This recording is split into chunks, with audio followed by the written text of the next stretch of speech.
everyone. Welcome to the third episode of Intercast, Paying It Forward. I'm Sandy Pham. I'm Joanna Huynh. And I'm Alicia Yu. Today we have a couple of guests with us, so please introduce yourselves. Hi, I'm Adrian Kruger-Kapik-Zone. I'm the International Projects Coordinator for this year. Hi, I'm Helen, and I am the Community Project Coordinator for this year. Hi, my name is Kayla Wong, and I was the past International Projects Coordinator. So in today's episode, we're just going to go over FLC or Fall Leadership Conference and talk about the projects that Interact District 5170 will be focusing on this year and and how last year's projects went. So does anyone want to go and introduce what FLC is or what happened this year? Yeah, so FLC is a 2-day virtual event, and previously it's been held at Independence High School, but then this year, because of COVID, we made it virtual, and it's basically a fall leadership conference where people can attend leadership workshops and get to network with other interactors from all across the district. Yeah, and for those of you that attended FLC, you'll know that because it was virtual, we had Zoom calls, and then the workshops were done through breakout rooms, and it was actually really, really fun. Like, there were a lot of different topics that the workshops were about, like time management or organization, and it was really insightful. And I loved hearing particularly the project speeches. I thought that it was really efficient that the projects were actually streamed through YouTube because it was free. And then while FLC was happening, I actually sent the link to a lot of my friends and they were able to watch as well. So I think that's actually a really nice change from last year, because then we're able to really spread the message of our projects, like I guess more far and wide, which is not something that could have happened, I guess, on kind of like a normal FLC schedule where everyone has to buy tickets and stuff. So that was really cool to me. And also something else that I really loved as like an attendee for FLC, was like Joanna said at first, like the different workshops, I guess, were really different this year, because usually when we're in there in real life, we usually have like the basic ones like leadership, time management, and everything like that. And I feel like this year people were really able to like push DC to be creative, use different platforms so that everybody can participate. And I feel like because we were virtual, we actually got a lot more participation. Correct me if I'm wrong, but I don't know. I think it was really cool because somebody literally made like an Among Us game, and I just thought that was really fun, and it kept the audience engaged. Yeah, I thought it was like a really nice change from previous years, especially like with the way that they did it. Like they sent out a link and then it had like a personalized itinerary with all the links you need. You could tell that DC put a lot of effort into making it really special this year. So speaking of project speeches, on the first day, Kayla Wong and Valerie Fu talked about last year's projects. So would you like to talk a little bit about that? Yeah, I could give a little update about our projects from last year as well as a little recap. So last year, our international project was called Build for Tomorrow, where we worked with this organization called Build On to raise funds to build schools in Nicaragua. And like one of the biggest goals with building schools is that interactors were able to connect with the project on a different level, because usually for international projects, the places that we're trying to impact are very far away. But with education, we're able to have a more universal connection with it, with everybody in Interact District 5170. And as for our community project, Recover Through Resilience, we worked with this organization called Shatterproof to basically just help increase treatment access across the country and support addiction research, and also help develop substance abuse support programs as well. And with that, both of these, I feel like it was definitely a different era for Interact because of COVID and everything, but it was really a time for us to kind of turn faces and also talk a little bit more about like the harder to talk about topics like drug abuse. I think the international project in particular was really special to me because I had the opportunity to be the project presenter for the Area 6 charity dinner.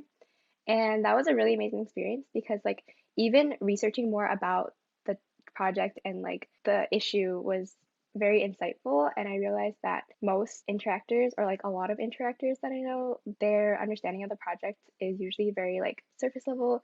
Like they know, they've like heard of it, they've heard of like Build for Tomorrow, but they don't really know why it's so important and like kind of what goes on beyond the surface. And as I was doing research about the situation in Nicaragua, I learned so much. And I think knowing more about the reasons why the illiteracy rate is so high and the reasons why not that many children are able to go to school there, it was very insightful and it made me care so much about the project. Like I was so invested as I was doing the research, and being able to give a speech about it after doing all that research was amazing because I cared so much about it at that point and I wanted other people to care about it too. And just it really put into perspective how important education can be to the opportunities that might be available to you in the future.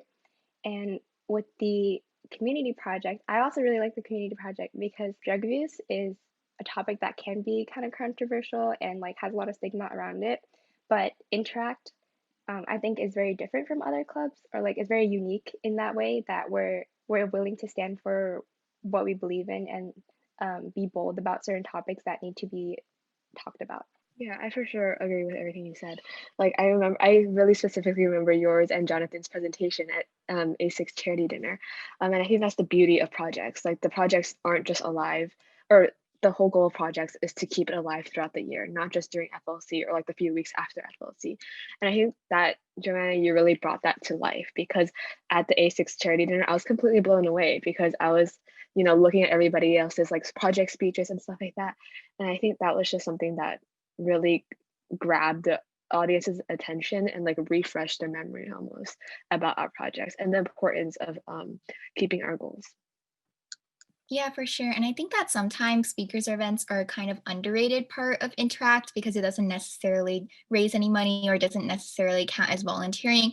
But I think like what Joanna said and what Kayla said, I agree with you guys. Like spreading awareness is half of it. And that can really propel people to do other things like to donate money or to volunteer more. And not just for interactors, but also anybody who hears our speeches as well. They can be inspired just to do a little bit more research on these topics. And so I find it very inspiring. And an example that I can give is last year, Area 12, or Limerick Interact specifically, we did a speakers event with somebody, I think it was like a therapist, somebody who worked related to like teen drug abuse.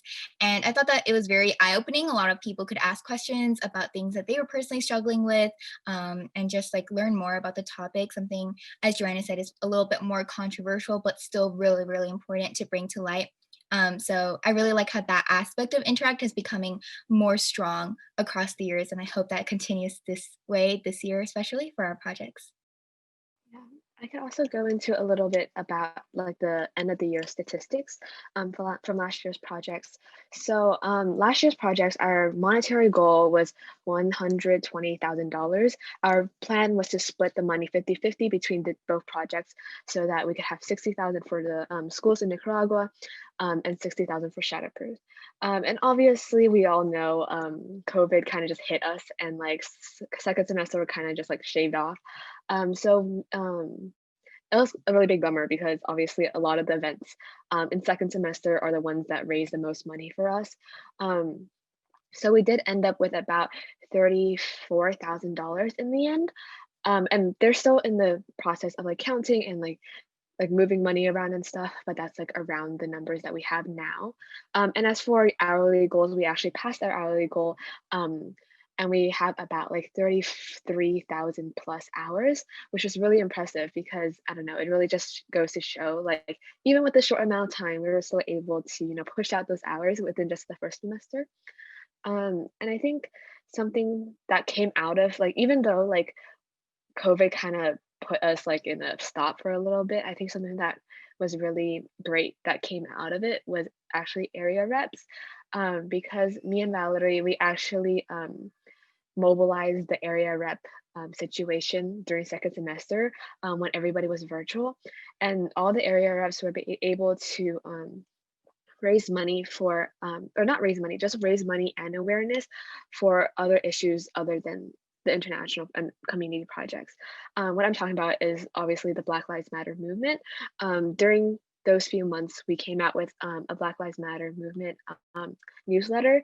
And I think that was super impactful and informative because as leaders of Interact and as, people who love service is much more than hours and stuff like that. We need to like stand with our community and show support and everything like that. And I think that was something that was super beneficial coming out of COVID.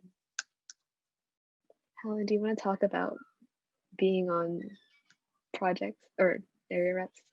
Yeah, sure. I can talk about being an area rep. I definitely thought that it was something like COVID-19 kind of like as you said, pushed us to be more creative with our limits. And I think it was kind of similar to a lot of clubs at that time. A lot of clubs kind of didn't know how they can continue fundraising because they were planning on doing it through like their charity dinners or speakers events, and all of these events couldn't happen anymore, and they really couldn't find a way to make money. But as Kayla said, like it's not always about making money. So the BLM newsletter kind of did that, and then we also started a senior like pen pal letter project. I know not all of the areas did it, but some areas did it. And we basically worked with Rotary to match. So like for every single letter that people wrote, Rotary would donate $1, for example. And we found that Rotary was actually very generous with their money because they were also planning to donate their money to other events. And so they just shifted their money to these sort of things. So I think it definitely pushes you to be more creative and utilize the opportunities that you get in Interact. So, it's not always such a bad thing to have COVID. Good things can stem out of it as well.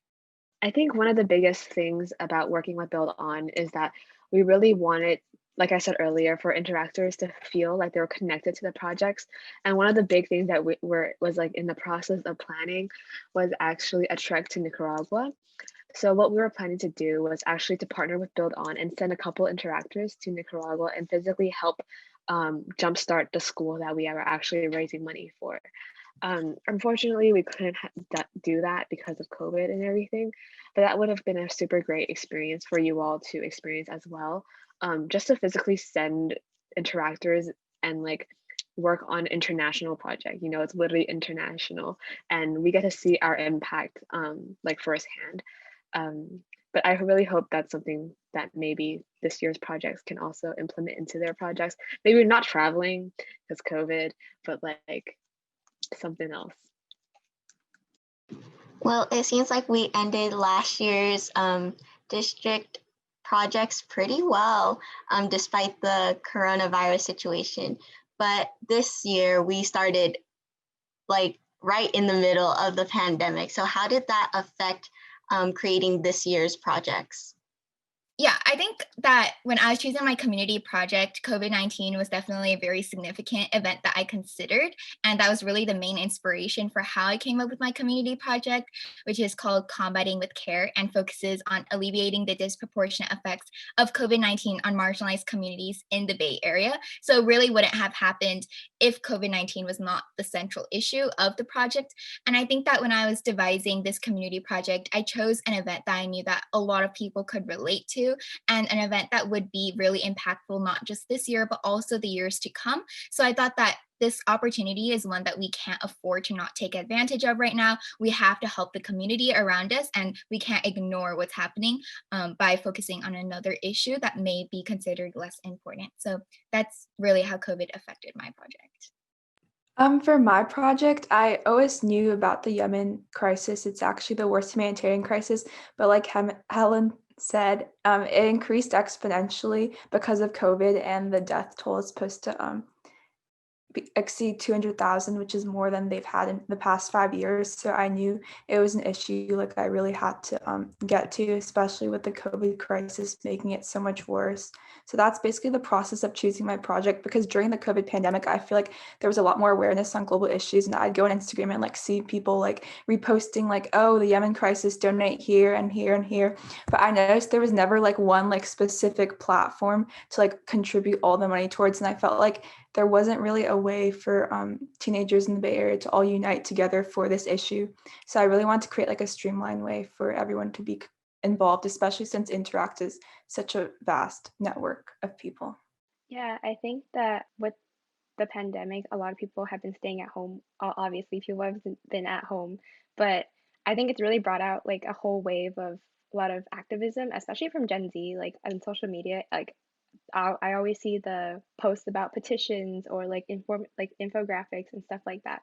And like what I think is really special about Interact is that because our projects change every year, we're able to keep it relevant and kind of direct attention to what we really need to direct attention to at that time.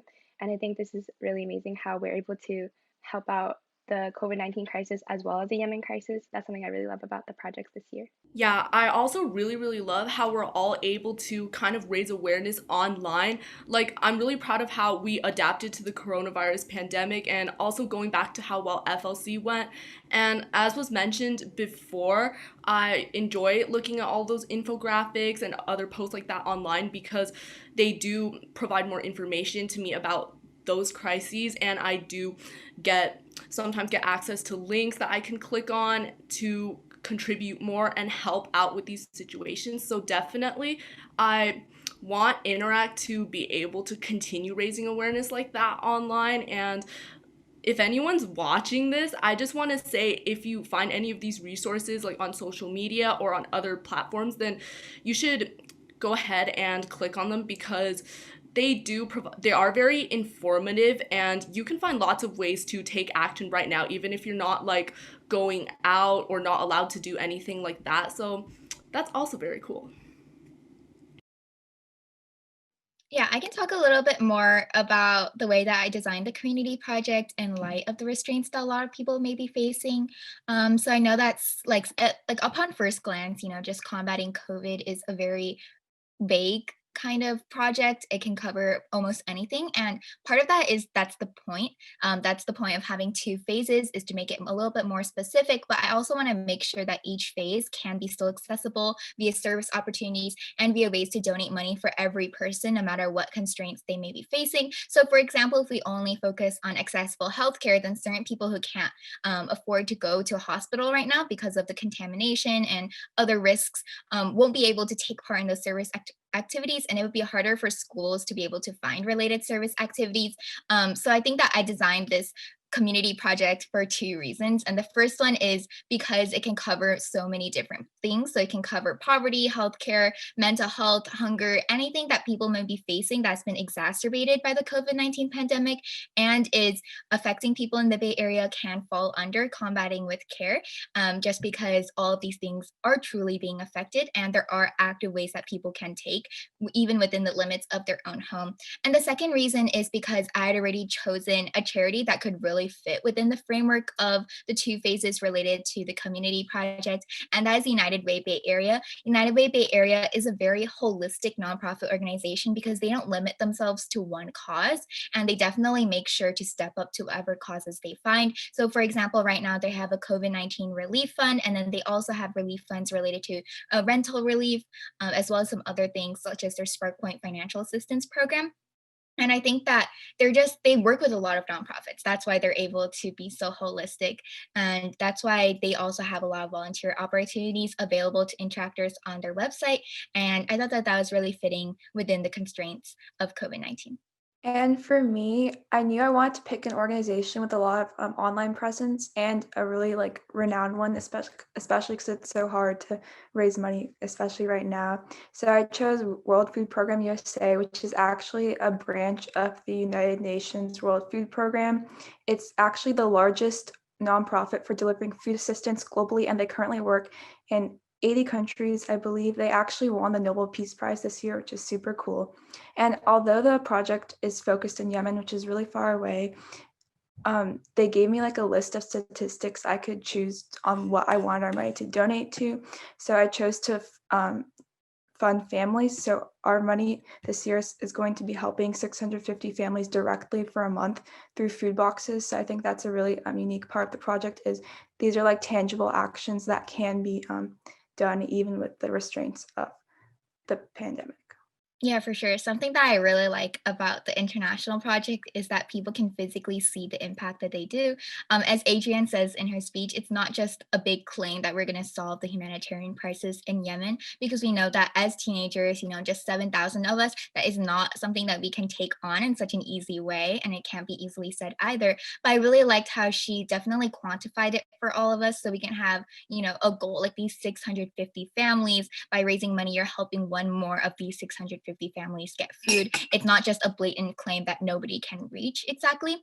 And then I guess that also fits into the goals that we have for this year. So for the community project, our service goal is 30,000 hours, and our financial monetary goal is $25,000. And for international, our financial goal is $50,000 for this year. I have a question about the international project actually. So Yeah. because we're sending these food boxes to these families, does that mean that the money that we collect will be sent like on a monthly basis, or will it be sent like all at the end of the year, or how will that work? Yeah, so basically, at the end of the year, so basically once we finish fundraising, all that money is going to be donated to World Food Program USA. And depending on how much money we raise, um, it's $77 for one food box to feed a family of 5 for a month. So basically, you just correlate that into how much we raise. So the goal is to provide 650 food boxes for 650 families. But hopefully, even if we can't achieve that, we'll be able to impact a significant amount. And these food boxes contain like the basic necessities, but it helps them, especially since the food will be going to like malnourished families. So another reason why I liked United Way Bay Area is because they were so super helpful and super flexible with the two phases. And I feel like that's something I haven't touched on a lot in this podcast yet. So the first phase is going to be recovery, focusing on immediate and emergency needs. So whether that's helping out with like stopping hunger by volunteering at food pantries, or by donating clothes, or by helping with rental relief, that all helps towards the immediate and emergency needs. And then for the second semester, it's going to be rebuilding. So rebuilding specifically with financial assistance. So that includes skill building and job assistance. And there's actually not a lot of nonprofit organizations that are as large of a scale as United Way Bay Area that focus specifically on financial or economic assistance. So these sort of things like helping people actually find jobs and helping people write resumes. A lot of other nonprofits are either much smaller, they're either private, or they have some kind of or they're kind of not related to like non-emergency needs, and so they provide other caveats with their support as well.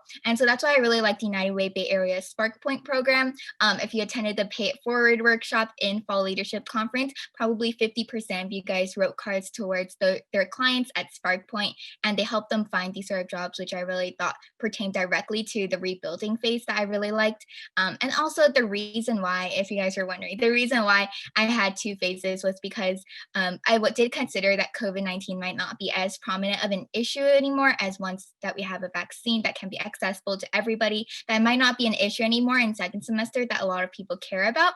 And this was back when I was brainstorming it in June. So definitely things have certainly changed, and it still is a very large issue right now, even predicted to be in the second semester. However, I still think rebuilding and recovery both work hand in hand with how this project is going to go. It seems like you guys have talked a lot and have exchanges with the organizations that you guys are planning your projects with. So how is that connection with your organization? How has that been? Basically for me, at first when I was contacting organizations, I made like a list of the ones I was interested in, but World Food Program USA really stuck out to me. So I ended up like choosing them, and basically how we communicate now is we'll like set up calls, and I also email this lady. She's like a director of one of the branches, and it's really like easy to communicate with her because she can always like link me up to like other people. Like if you saw in the video from FLC, she actually reached out to an influential figure in the organization, and he gave an amazing speech about World Food Program USA and their goals. Mm-hmm. And for the community project with United Way Bay Area, I first reached out to the director of corporate giving, and then I was connected with some more people, including Anna, who gave the United Way Bay Area video shown at the Fall Leadership Conference. And I think it's been really great working with them. They're super open about volunteering opportunities. So when I asked them about a volunteer opportunity that could be used in the Pay It Forward workshop, they definitely gave me a lot of different options that we can look towards. Although, having like 1,000 people working towards a service project is definitely a very large bulk that they have to handle, and they didn't necessarily need 1,000 cards. So that's why we split it up among so many organizations. But just their accessibility of being in the Bay Area and being so responsive, I've had a really great experience with them, and I'm so happy that all of us as interactors are working toward them this year. Yeah, I kind of also want to add on about like the importance of like how great your guys' like organizations are, because I think even them just like making a video for you guys and like for like these teenagers, I think is super important, and it shows that they are like we are like part of like their priority list. Like they literally addressed us as like Interact District 5170, and I think that's pretty crazy because we as interactors might seem like small little people compared to like their big organizations. And I think it's really cool that they treat us as like partners and like I don't know. I just think it's really cool that they mentioned us. Like Adrienne said, her program literally won a Nobel Peace Prize, and I think that's just super cool that we get to like partner up with all these cool organizations. Yeah, I agree. I think these organizations are super cool, especially because World Food Program, they're the ones that are behind free rice. And like so many of the home clubs have been using free rice, especially and even at FLC, as service activities. And the fact that free rice were like kind of directly helping them through this service activity and like how accessible and connected we are to the program already, I thought it was really cool how that was one of the organizations that we're working with this year. Yeah, I agree. I remember when I was looking at organizations and I saw that like WFP was affiliated with Free Rice. I was like, oh, that's really cool because I know like in the past, like a lot of service organizations do that, but like in a way, it's kind of another aspect on like how we can like impact the international project, like not necessarily by funding, but like through like these small little things. So in order to reach the fundraising and service hour goals that you guys have set this year, do you guys have anything that you have in mind for fundraisers for the projects or ways that we can benefit the project throughout this year? Yeah, so for sure. So this year we're definitely like looking into having like more like project merch fundraisers. And also we're like tapping into the possibility of corporate sponsorships. This is currently in the process, but we've been like looking at like the top 50 companies with corporate sponsorships and giving and trying to like reach out to them and display like our messages and trying to see if they'd be willing to. We also have outreach, which have been looking for close to home sponsorships, if Helen wants to talk about that. Yeah, for sure. Our outreach coordinators are unfortunately not on this podcast, but we definitely want to bring light to the hard work that they've been doing related to the projects. So, for example, they found some locals companies such as a salsa company nearby who is willing to sponsor us, our projects, and donate money to the projects as well as Interact in general, which I thought was great.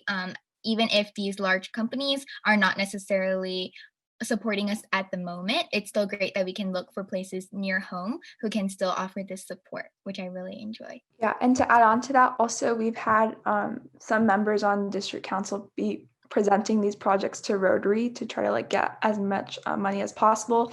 And if you're watching this and like your home club like has a good connection with Rotary, I definitely recommend trying to do that because Rotarians are very nice and generous, and they're definitely like a big aspect on how we can fundraise this year, because even normally like they would like sponsor us for like Interact related events, but since like we won't be having like as many of those, it's definitely a good way to like just ask for donations since our projects can really make an impact this year.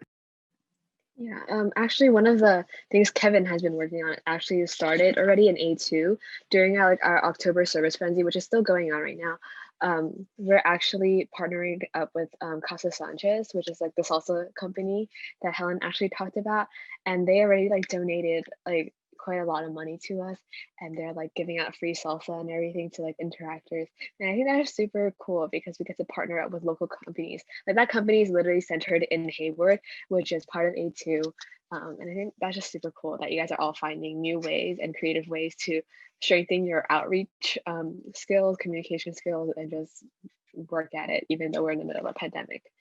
Yeah, I think it's really cool that even though we're high schoolers, we can still be connected to like a so much larger network. Like Rotary connects us to adults, but we can also like reach out to other companies. And I think that's the beauty of Interact. Like it gives us all these opportunities that we never thought were possible. And it's a really great way to make connections. Before we go to our closing, I was wondering if Kayla, after hearing what this year's project coordinators have been up to, do you have any advice or any tips for them going into this year? Yeah, for sure. I remember I met Helen like last year.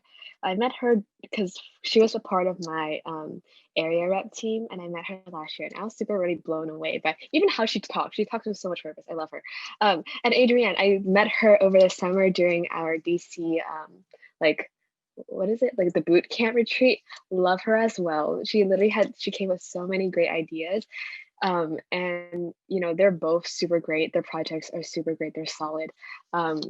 And I guess my advice for you both is to, I think, make a timeline of where you want to be like month by month. Because I think something that we should have definitely done last year was be able to like organize our time and like see into the future what we want to do. Um, because we were planning obviously area reps to be released in second semester, and we were also planning to have like speaker events released in second semester, but obviously none of that happened because of COVID and everything. And I think it's just really good for you all, or you both, or anybody who has like home clubs or whatever, to plan out what a timeline of what you want in the future. So even if you're like, even right after FLC and you might be a little bit burnt out, you still have something to look forward to and someone or something to plan for. So if you guys want to do any speaker events, definitely plan them right now, or at least like set a date or like a month that you guys want to have it by. And I think that's just really good at keeping, or that will help keep yourself in check in a bit. So that's my advice. Thank you for the advice.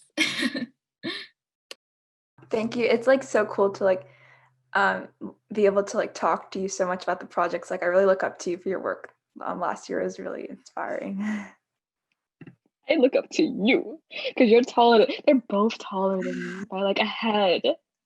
But like I was taking pictures with them, and this is me, this is them. Valerie, Helen, and Adrienne, all the same height, and I'm just 5'1". I think out of us four, Adrian's the tallest, and then Yeah. Kayla. So then, like when we took that picture with like the two people, like the new people like squatting down, and then Yeah, like that was so bad. that was like it was funny. It wasn't bad. So basically, Adrienne had to squat in front of me, and I tried to have to like be taller than her, which is not possible. I could try to find the picture right now. Hold on. I found it. Wait, no, I don't have the squatting one, but look at the heads. Do you see that? The height difference is astronomical. Oh my gosh. Yeah. Yeah. So I physically look up to you, and metaphorically, yes, both of you. Okay. Well, to the viewers who are watching this today, I hope you guys have really learned something new about the projects. Maybe you've watched the videos, but today you've heard personally from our project coordinators, Helen and Adrienne.